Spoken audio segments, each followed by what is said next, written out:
Испанското правителство, ръководено от Педро Санчес, отказа да предостави военните бази Рота и Морон на Съединените щати за операции срещу Иран.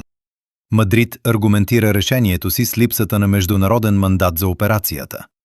Според правителството, планираната офанзива не отговаря на условията в двустранното споразумение за сътрудничество в отбраната между Испания и САЩ.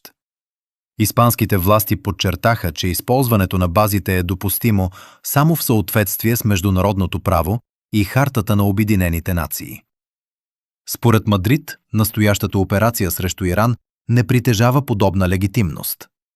Решението предизвика остра реакция от американския президент Доналд Тръмп, който заплаши с прекратяване на двустранните търговски отношения. Анализатори посочват, че освен юридическите мотиви, кабинетът се съобразява и с традиционните нагласи в испанското общество срещу участие във външни военни конфликти. Въпреки дипломатическото напрежение, Испания декларира, че остава ангажиран съюзник в НАТО, но няма да подкрепи действия, които противоречат на международните норми.